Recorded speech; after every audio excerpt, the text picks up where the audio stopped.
Hey, BoLS fans, AdamHarry here with a new segment I like to call the BoLS Model Showcase, where we show off a really cool model in my opinion. And today we have a pre-Heresy painted up Contemptor Dread, Death Guard, obviously, by BigRed. So yeah, let's go ahead and jump in here. I'm going to do a quick interview with him. So BigRed, what can you tell me about this really cool model? Well, first of all, as you can tell, this is a Contemptor, and I, being a Horus Heresy fanatic, as anyone who reads BoLS and has for years knows, we are huge Horus Heresy, fans, and have been for years and years. And the Contemptor originally came from Epic, so way back in the 90s, for all you people who remember, Space Marine Dreadnoughts, at 6mm scale, they were little teeny tiny, but they were Contemptors, and they looked just like them, and they had the little assault cannon arm, and they never really ever appeared in 40k.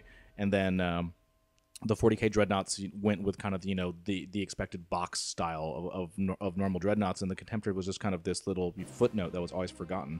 And then, lo and behold, over a decade later, Forge World brings the Contemptor out in 28mm scale, and the moment I saw it, I knew I had to have one. Very cool. Can you talk a little bit about how easy or how difficult it was to actually put together this really cool model? Well, it should have been already not the easiest task to assemble this model, because it is a Forge World model, and as you all know, the Forge World models they're resin. There's going to be pieces of them that are warped. They need a lot of trim. They're going to have lugs and all kinds of things attached to them. But I went the extra mile and made it even harder on myself, because as I've been waiting for the Contemptor for over 10 years, when I saw it, I said, this is my chance. This is going to be my 40k action figure.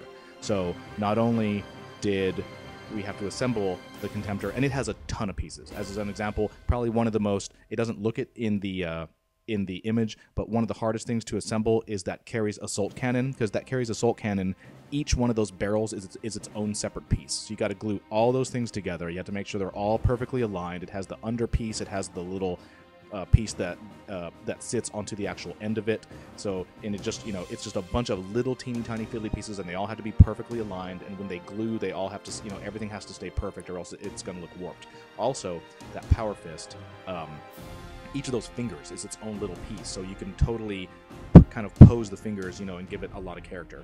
But when I built it, not only did I have to do all the Forge World side of it, but everything that I could magnetize on this model is magnetized. So obviously you can do things like all the weapons change off, but the only thing that's actually glued onto it is the base. So, are the feet to the base.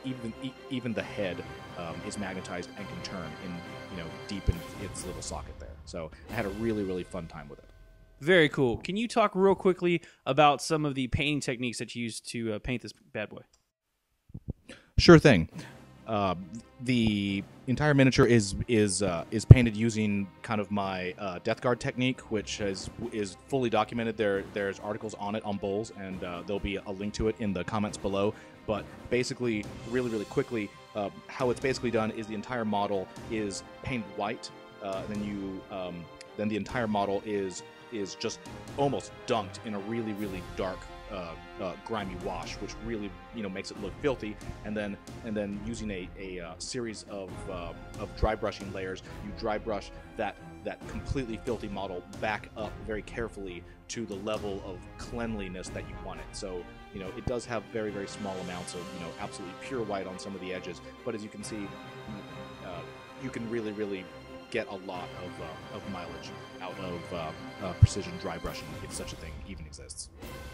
Awesome. Well, I'll be sure to throw the link to the article in the description. If you guys have any questions, comments, go ahead and drop them below. We do check that stuff out. That's pretty much it for this segment of our BoLS Model Showcase. If you guys want to hang out, go for that. Throw us a subscribe if you like what you're seeing. This is AdamHarry and BigRed at BoLS signing off. Have a good one.